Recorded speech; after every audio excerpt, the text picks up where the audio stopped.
Next in our discussion is childhood and adolescent bipolar depression.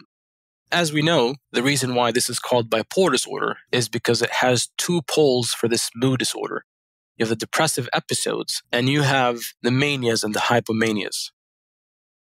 Now, people with bipolar disorder, as well known, spend roughly 2/3 of the time of their illness in depression. And this is why most of the struggle in life in someone with bipolar disorder is the struggle with depression. Like adult literature, as we talked about children with this condition, the data on effective treatment for bipolar depression, unfortunately, is not that available.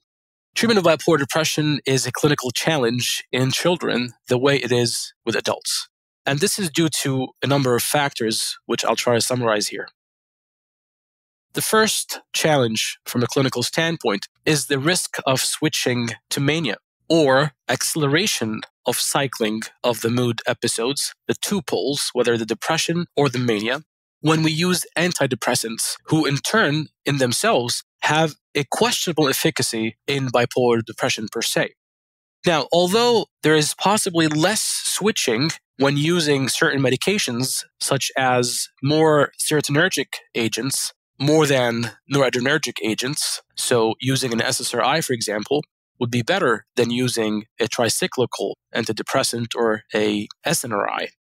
Switching is more common in antidepressants in general, even though SSRIs might seem a little better option, but switching is more common in children and young adults than in older adults.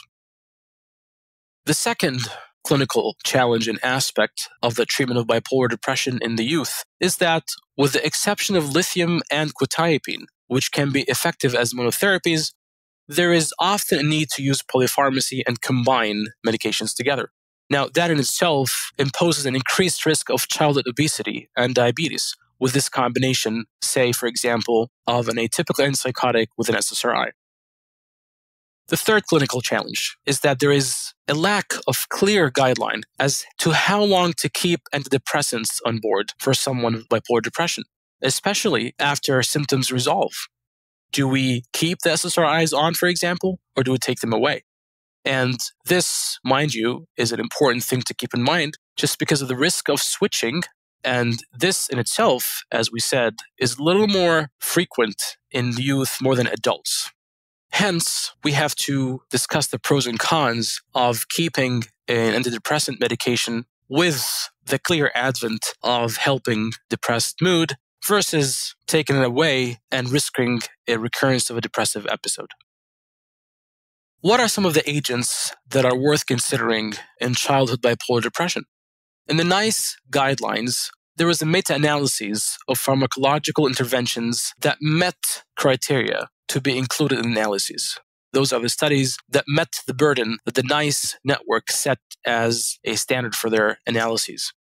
They found that there are only 6 treatments that have superiority to placebo, including lurasidone, valproate, quetiapine, fluoxetine with olanzapine alone, and lamotrigine. Interestingly, valproate was received by the lowest number of people in the analyses, and lamotrigine was the most tolerated and the least likely to be discontinued.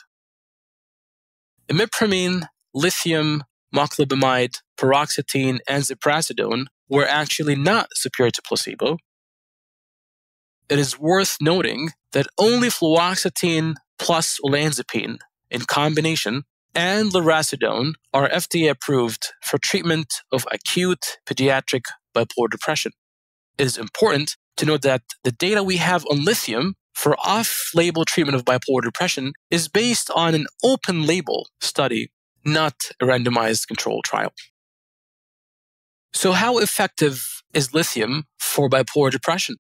In a study that included 27 adolescents with an episode of depression with a bipolar disorder diagnosis, there was an open-label study that gave 30 milligrams per kilograms of lithium twice a day, and they adjusted the dose to a therapeutic serum level of lithium of 1.0 to 1.2 milliequivalents per liter.